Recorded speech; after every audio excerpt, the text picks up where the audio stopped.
Hello, my dear students. This is Varsha Sharma, your assistant teacher, and today we are here with chapter 5 of Geography, Agriculture, which belongs to class 8th. So, without any further delay, let's begin our chapter. First of all, what is agriculture? तो agriculture का मतलब है it means cultivation और growing of crops. Crops को grow करना और cultivate करना कहलाता है agriculture.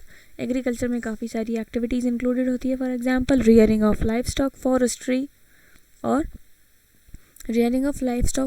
And fishing. So it is one of the most important economic activities because most of the food we eat comes from the agriculture. का जो हम जितना भी फूड कंज्यूम करते हैं वो कहाँ से आता है? एग्रीकल्चर से. इसलिए इम्पॉर्टेंट एक्टिविटी कंसिडर की जाती है. पूरे वर्ल्ड की बात करें सो एग्रीकल्चर एक प्राइमरी एक्टिविटी है जिस पे about 50% of the world population depend करती है. वहीं पर इंडिया की बात की जाए तो इंडिया की 2/3 पॉपुलेशन डिपेंड करती है एग्रीकल्चर पे. सो 50% वर्ल्ड की पॉपुलेशन एंगेज्ड है एग्रीकल्चर में. एग्रीकल्चर से काफ़ी सारी एक्टिविटीज़ रिलेटेड है. For example pisciculture which is also known as breeding of fish. Sericulture is breeding of silkworms. Apiculture is keeping of bees. Horticulture is growing of vegetables, fruits and flowers. And viticulture is cultivation of grapes. तो ये सारे जो cultures के नाम हैं ये आप सभी को याद होने चाहिए. ओके स्टूडेंट्स, सो क्या क्या पढ़े हमने? Pisciculture, sericulture, apiculture, horticulture and viticulture. So factors which influence agriculture are as follows. अब हम जो नेक्स्ट टॉपिक पढ़ने जा रहे हैं वो फैक्टर्स के बारे में है कि कौन कौन से फैक्टर्स हैं जो एग्रीकल्चर को इन्फ्लुएंस करते हैं. एग्रीकल्चर को इन्फ्लुएंस करने का मतलब है कि एग्रीकल्चर में क्रॉप प्रोडक्शन की क्वांटिटी कितनी होगी और क्वालिटी कैसी होगी.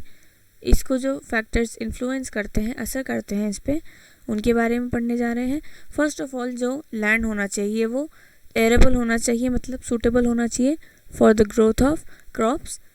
अपार्ट फ्रॉम द लैंड के अलावा अगर हम बात करें तो जो फैक्टर्स हैं जो इन्फ्लुएंस करते हैं एग्रीकल्चर को वो है physical features, climate, soil and economic and human factors. So let's begin the factors influencing agriculture. First is physical features. So physical feature का मतलब है किसी भी एरिया की लैंड फॉर्म्स. तो लैंड फॉर्म्स जो होती हैं किसी भी एरिया की वो काफ़ी बड़ा फैक्टर है जिसकी वजह से प्रोडक्शन ऑफ क्रॉप इन्फ्लुएंस होता है. फॉर एग्जांपल अगर लैंड जो है वो फ्लैट है तो वहाँ पर प्रोडक्शन इजी होगा, वहाँ पर मशीनरी इजीली यूज़ की जा सकती है, वहाँ पर ट्रांसपोर्टेशन इजी होगा. सो बेस्ट सूटेबल एरियाज़ जो कि बेस्ट सूटेड होते हैं फॉर क्रॉप प्रोडक्शन वो क्या क्या हैं? Fertile planes, river valleys and deltas. These are the most suitable for farming. क्योंकि इन एरियाज़ में लैंड में एलुवियल सॉइल होती है. एलुवियल सॉइल बहुत ही फर्टाइल सॉइल होती है जो कि रिवर्स के थ्रू आती है माउंटेन्स पर से फ्लो होकर. इन एरियाज़ में पॉपुलेशन कंसंट्रेशन हाई होने की वजह से जो लेबर है वो काफ़ी चीप होता है. फार्म लेबर काफ़ी चीप होता है और इजीली अवेलेबल हो जाता है. नेक्स्ट, इन जगहों पर क्योंकि फ्लैट लैंड्स हैं तो यहाँ पर ट्रांसपोर्टेशन और मशीनरी को यूज़ करना काफ़ी ज़्यादा कन्वीनियंट और इजी रहता है. वेयरएज प्लेट्यूज़ की बात करें तो वहाँ की जो सरफेस है वो थोड़ी रॉकी होती है, मतलब रॉक्स होते हैं और सॉइल भी कोई इतनी फर्टाइल नहीं होती है. दैट इज़ वाई वहाँ पर प्लोइंग थोड़ी डिफ़िकल्ट हो जाती है. प्लोइंग डिफ़िकल्ट होने की वजह से फार्मिंग में थोड़ी सी डिफ़िकल्टी आती है. प्लोइंग डिफ़िकल्ट हो जाती है क्योंकि रॉकी सरफेस है, प्लस वहाँ पर मशीनरी यूज़ करना भी थोड़ा डिफ़िकल्ट होता है. वहाँ उसी तरह से माउंटेन्स की अगर बात की जाए तो माउंटेन्स पे तो और कुछ ज़्यादा डिफ़िकल्ट हो जाता है. प्लोइंग और मशीनरी को यूज़ करना, ट्रांसपोर्टेशन करना भी माउंटेन्स पे काफ़ी डिफ़िकल्ट है. प्लस वहाँ की जो सॉइल है वो भी कोई इतनी फर्टाइल नहीं होती है, बहुत थिन लेयर ऑफ सॉइल होती है माउंटेन्स पे बिकॉज वहाँ पर ईजीली इरोजन हो जाता है. That is why best suitable place है फर्टाइल प्लेन्स और लीस्ट सूटेबल प्लेस कौन सी है एग्रीकल्चर के लिए? Mountains. Next factor is climate. So the crops that can grow that can be grown in a particular area depend on the temperature and rainfall of that area. किसी एक particular area में जो crops उगाई जाती हैं वो depend करती है उस एरिया के टेम्परेचर और रेनफॉल पे. फॉर एग्जांपल अगर हम राइस की बात करें तो राइस को चाहिए बहुत ज़्यादा हीट और वाटर अवेलेबिलिटी. तो इस तरह की जो कंडीशन है वो हमारे ट्रॉपिकल और सब ट्रॉपिकल एरिया रीजन्स में पाई जाती है. ठीक है, तो राइस ट्रॉपिकल और सब ट्रॉपिकल रीजन्स में जहाँ पर काफ़ी ज़्यादा बारिश होती है वहाँ पर इसको ग्रो किया जाता है. वहाँ पर ही वीट की बात की जाए तो वीट को इतनी ज़्यादा हीट की ज़रूरत नहीं है, उसे मॉडरेट हीट की ज़रूरत है. वीट को ज़रूरत है मॉडरेट हीट की और मॉडरेटली वाटर अवेलेबिलिटी की, लेस वाटर की ज़रूरत है. दैट इज़ वाई जो वीट है उसे उगाया जाता है ड्राई सब ट्रॉपिकल एंड टेम्परेट रीजन्स में. Next is millets. मिलेट्स को ग्रो किया जाता है हॉट एरियाज़ में जहाँ पर लेस रेनफॉल होती है, क्योंकि मिलेट्स को सबसे लीस्ट अमाउंट ऑफ वाटर की रिक्वायरमेंट होती है. प्लांट्स जो हैं वो उन प्लेसेस में नहीं उग पाते जहाँ का क्लाइमेट काफ़ी ज़्यादा कोल्ड होता है, क्योंकि कोल्ड क्लाइमेट में एग्रीकल्चर एक्टिविटीज़ पॉसिबल नहीं होती हैं, बहुत ज़्यादा डिफ़िकल्ट होता है कोल्ड क्लाइमेट में. ठीक है, next factor is soil. So the quality of soil also determines the type of crops that are grown. ये तो बहुत बेसिक सी चीज़ है कि क्वालिटी ऑफ सॉइल पे डिपेंड करता है कि वहाँ पर किस तरह की क्रॉप्स उगेंगी. फॉर एग्जांपल अभी मैंने आपको बताया था एलुवियल सॉइल काफ़ी फर्टाइल सॉइल होती है. ठीक है, तो फर्टाइल सॉइल होने का मतलब ये नहीं है कि वो हर क्रॉप के लिए बेस्ट सूटेबल सॉइल है. एलुवियल सॉइल फर्टाइल सॉइल है, थोड़ी क्लेई टेक्सचर की होती है, मतलब इसमें काफ़ी ज़्यादा पानी स्टोर हो सकता है, वाटर रिटेनिंग कैपेसिटी ज़्यादा है, इसकी वजह से इसमें काफ़ी ज़्यादा पानी स्टोर्ड रहता है. तो ये सॉइल उन क्रॉप्स के लिए बहुत ज़्यादा अच्छी है जिन्हें वाटर रिक्वायरमेंट ज़्यादा होती है. वेयर एज जिन्हें वाटर रिक्वायरमेंट कम होती है उनके लिए एलुवियल सॉइल अच्छी सॉइल नहीं है.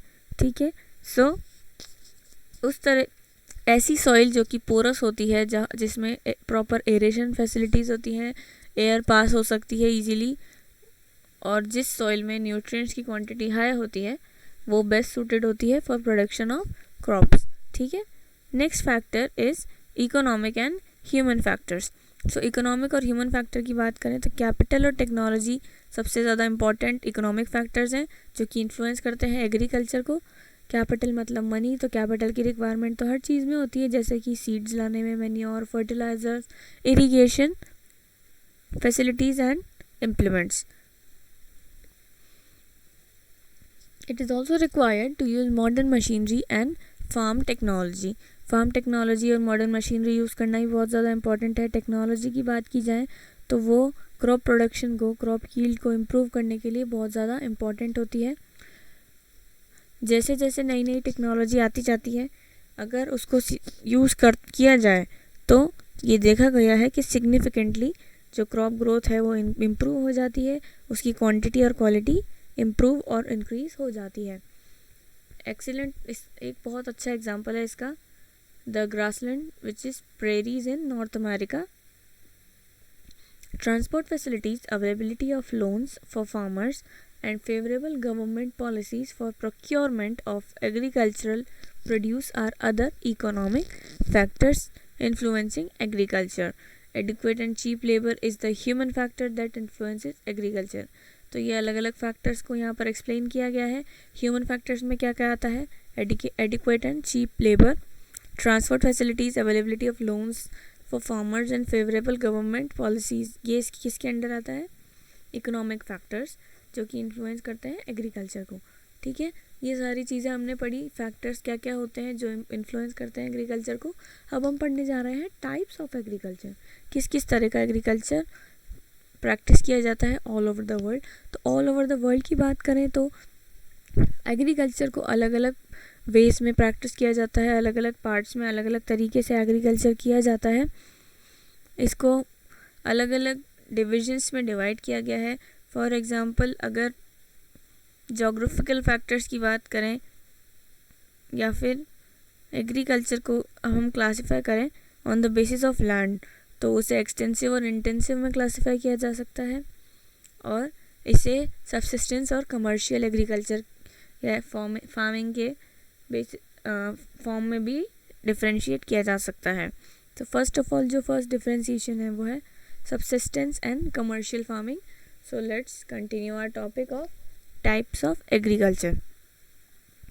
First is subsistence farming. Subsistence farming उस तरह की फार्मिंग को कहते हैं जहाँ पर फार्मर्स के पास का जो लैंड प्लॉट है वो काफ़ी ज़्यादा स्मॉल होता है, अमाउंट ऑफ मनी कम होती है. ऐसा होने की वजह से वो टाइप ऑफ सीड्स बहुत ही low quality of seeds use करते हैं, और low quality of seeds use करने की वजह से जो क्रॉप प्रोडक्शन है उसकी क्वालिटी कोई बहुत ज़्यादा अच्छी नहीं होती, प्लस उसकी क्वांटिटी भी सरप्लस नहीं होती, कम ही होती है. उसकी क्वांटिटी इतनी होती है कि वो अपने खुद की फैमिलीज़ को फीड कर सकें. उनको सेल करने के लिए काफ़ी ज़्यादा अमाउंट में क्रॉप प्रोडक्शन नहीं हो पाता है. इस तरह की फार्मिंग को कहा जाता है सबसिस्टेंस फार्मिंग. इस फार्मिंग में काफ़ी प्रिमिटिव मेथड्स यूज़ किए जाते हैं. प्रिमिटिव मतलब पुराने मेथड्स यूज़ किए जाते हैं फार्मिंग के. सीड्स और फर्टिलाइज़र्स पुअर क्वालिटी के होते हैं, इसी वजह से क्रॉप की जो यील्ड है, क्वांटिटी है, वो कम होती है. अब इसमें फार्मर की फैमिली ही फार्म का पूरा वर्क करती है, और जो फार्मर है वो इरिगेशन के लिए रेनफॉल पर डिपेंडेंट होता है. उसके पास अलग से कोई इरिगेशन फैसिलिटीज़ नहीं होती. इरिगेशन फैसिलिटीज़ मतलब क्रॉप्स को वाटर प्रोवाइड करना, उसे कहते हैं इरिगेशन. सबसिस्टेंस फार्मिंग में भी इंटेंसिव सबसिस्टेंस फार्मिंग और primitive subsistence farming. Intensive subsistence farming की बात की जाए तो ये प्रैक्टिस की जाती है काफ़ी डेंसली पॉपुलेटेड एरियाज़ में, जहाँ पर लैंड एरिया काफ़ी स्मॉल होता है but large amount of labour and capital use की जाती है फॉर एग्रीकल्चर. फर्टाइल सॉइल होने की वजह से और फेवरेबल क्लाइमेट होने की वजह से लंबे समय तक एक ही पीस ऑफ लैंड पर साल भर में 2 से 3 तरह की क्रॉप्स उगाई जाती हैं. राइस, व्हीट एंड मेज कुछ ऐसी क्रॉप्स हैं जो कि इंटेंसिव फार्मिंग में ग्रो की जाती हैं. और next type of farming is primitive subsistence farming. ये एक स्मॉल स्केल फार्मिंग पैटर्न है of agriculture and it is primitive in nature. मतलब इसमें पुराने मेथड्स यूज़ किए जाते हैं. प्रिमिटिव सबसिस्टेंस फार्मिंग को 2 फर्दर पार्ट्स में डिवाइड किया गया है, which is shifting cultivation and nomadic herding. So first of all we'll read about shifting cultivation. Shifting cultivation के नाम में अगर हम ध्यान दें तो shifting cultivation हम सभी जानते हैं, बट shifting की बात करें तो shifting नाम क्यों दिया गया है आइए जानते हैं. फर्स्ट ऑफ ऑल इसमें यूज़ किया जाता है एक प्लॉट ऑफ लैंड. एक प्लॉट ऑफ लैंड को सबसे पहले क्लियर किया जाता है, उस पर जो भी वेजिटेशन है उसको कट किया जाता है, ख़त्म किया जाता है. उसके बाद बचे कुचे वेजिटेशन को बर्न कर दिया जाता है. बर्न करने की वजह से वहाँ पर काफ़ी ज़्यादा अमाउंट में एशेस प्रोड्यूस हो जाती है. ये जो एशेस होती हैं इसको हिंदी में कहते हैं राख. तो जो ऐश होती है वो काफ़ी ज़्यादा अच्छी होती है क्रॉप प्रोडक्शन के लिए. ऐश की वजह से जो सॉइल है वो काफ़ी फर्टाइल हो जाती है. तो ऐश प्रोडक्शन की वजह से सॉइल फर्टाइल हो जाती है. फिर उस लैंड पे प्लोइंग की जाती है. क्योंकि इस मेथड में इस तरह से बर्न किया जाता है और क्रॉप्स को स्लैश किया जाता है, दैट इज़ वाई इस मेथड को बोला जाता है स्लैश एंड बर्न मेथड. इस मेथड में जो भी क्रॉप्स ग्रो की जाती है उनके नाम है मेज, पोटैटो, याम एंड कसावा. इस मेथड से ये क्रॉप्स ग्रो की जाती है. 2 से 3 साल बाद जब उस लैंड की फर्टिलिटी बिल्कुल ख़त्म हो जाती है तो उस लैंड को छोड़ दिया जाता है या अबैंडन कर दिया जाता है और नए प्लॉट को यूज़ किया जाता है. पूरे सेम मेथड्स यूज़ किए जाते हैं स्लैश एंड बर्न के. So shifting cultivation is mainly practised in thick forest of Amazon basin, tropical Africa, south east Asia and parts of north east India. अलग अलग जगहों पर डिफरेंट प्लेसेस पर different names से जाना जाता है. Shifting cultivation, for example, it is known as Roca in Brazil, Ladang in Malaysia, Milpa in Mexico, Misol in Congo Basin of Africa and Jhum in Northeast India. India में इसको एक और नाम से जाना जाता है विच इज़ झूम कल्टिवेशन. नेक्स्ट जो हम पढ़ने जा रहे हैं वो है नोमैडिक हर्डिंग. ठीक है, हर्डिंग का मतलब एनिमल्स को रियर करना. सो नोमैडिक हर्डिंग मतलब मूव करते हुए एनिमल्स को रियर करना. अब ऐसी जगहों पर जहाँ पर एग्रीकल्चर प्रैक्टिस नहीं किया जाता, पॉसिबल नहीं है, बिकॉज़ वहाँ की लैंड की फॉर्मेशन कुछ ऐसी है कि वहाँ पर एग्रीकल्चर नहीं किया जा सकता या वहाँ का क्लाइमेट सूटेबल नहीं है एग्रीकल्चर के लिए. तो उन जगहों पर नोमैडिक हर्डिंग प्रैक्टिस की जाती है. जो नोमैडिक हर्डिंग है वो मेनली की जाती है सारा इन अफ्रीका में, सारा डेजर्ट में जो कि अफ्रीका में है, राजस्थान में, जम्मू कश्मीर में. ठीक है, और इन सभी जगहों पर parts of central Asia, India के इन सभी जगहों पर और सेंट्रल एशिया के पार्ट्स में प्रैक्टिस की जाती है नोमैडिक हर्डिंग। इसमें क्या किया जाता है, जो लोग होते हैं they herd animals like sheep, goats, camels and yaks and they move from place to place for fodder and water for these animals. They are also known as nomadic herders. जो लोग ये काम करते हैं उन्हें कहा जाता है nomadic herders. This form of herding is related to pastoralism. ये pastoralism से related है। एक वर्ड यहाँ पर नया पढ़ने वाले हैं आप, transhumance underlined है। तो transhumance जो है, it is the action or practice of moving livestock from one grazing ground to another in a seasonal cycle. seasonal cycle में जब हम जो हमारी कैटल है उनको एक ग्रेजिंग ग्राउंड से दूसरे ग्रेजिंग ग्राउंड पे मूव करते हैं तो उसे कहा गया है ट्रांसह्यूमेंस। अब सीजनल साइकिल का मतलब क्या हुआ, सीजनल साइकिल का मतलब है कि विंटर्स में तो उन्हें लोलैंड्स में ले जाया जाता है और समर्स में हाईलैंड्स पे ले जाया जाता है। ये जो हर्डर्स हैं ये टेंट्स में रहते हैं या फिर टेम्पोररी ड्वेलिंग्स में रहते हैं, क्योंकि इन्हें मूव करना होता है फ्रॉम प्लेस टू प्लेस, तो परमानेंट हाउसेज इनके नहीं होते हैं। एनिमल्स जो हैं वो प्रोवाइड करते हैं milk, meat, wool and hide for the herders and their families. Next हमारी जो फार्मिंग है वो है कमर्शियल फार्मिंग। तो कमर्शियली फार्मिंग किस लिए की जाती है, ताकि उससे कमर्शियली बेनिफिट ऑब्टेन किया जा सके। कमर्शियल फार्मिंग की बेसिक रिक्वायरमेंट है जो लैंड होती है वो बहुत ज़्यादा बड़ी होनी चाहिए, क्योंकि कमर्शियल पर्पस से फार्मिंग की जा रही है। काफ़ी ज़्यादा कैपिटल यूज़ होता है कमर्शियल फार्मिंग में, large amount of land use होता है और काफ़ी सारी मशीन्स यूज़ होती है। तो कमर्शियल फार्मिंग के बारे में पढ़ते हैं। जो क्रॉप्स ग्रो की जाती हैं वो भी काफ़ी ज़्यादा अमाउंट में अवेलेबल होती है। So in commercial farming crops are grown and livestock is reared for sale in market. Commercial farming में क्रॉप्स तो ग्रो की जाती हैं बट लाइव स्टॉक को भी रियर किया जाता है। लाइव स्टॉक मतलब एनिमल्स को रियर किया जाता है मार्केट में सेल करने के लिए। The area cultivated and capital used is large and most of the work is done by machines, ये हमने अभी पढ़ा है। कमर्शियल फार्मिंग को फर्दर 3 पार्ट्स में डिवाइड किया गया है, commercial grain farming, mixed farming and plantation farming. First is commercial grain farming. So grain farming में क्या होता है, it is practice in temperate grasslands known as prairies in North America, steppes in Eurasia and pampas in South America. इन grasslands में जो population density है वो बहुत ज़्यादा हाई नहीं है, बहुत कम है, लोग कम प्रेजेंट होते हैं, लार्ज कल्टिवेबल एरिया अवेलेबल हो जाता है, इजीली यहाँ पर कल्टिवेशन परफॉर्म किया जाता है। मशीन से मेजरली परफॉर्म किया जाता है कल्टिवेशन, इसी वजह से मशीन यूज़ कर रहे हैं तो लेबर की रिक्वायरमेंट बहुत कम होती है और मशीन से ही सारा काम पॉसिबल हो जाता है। Wheat and maize are commonly grown crops in these farms. इन फार्म्स में मेनली कौन सी क्रॉप्स ग्रो की जाती है, wheat and maize. Next is mixed farming. Mixed farming में क्या होता है, लैंड यूज़ किया जाता है for both growing of crops and rearing animals. ऐसे एनिमल्स को रियर करने में और क्रॉप ग्रो करने के लिए लैंड यूज़ किया जाता है। एनिमल रियर करते हैं उनकी प्रोडक्ट्स के लिए, उनके मिल्क और मीट के लिए। जो मिक्स्ड फार्मिंग के फार्म्स होते हैं वो काफ़ी मॉडर्न होते हैं और हाईली मैकेनाइज्ड होते हैं, वहाँ पर बहुत अलग अलग तरह की मशीनरी होती है।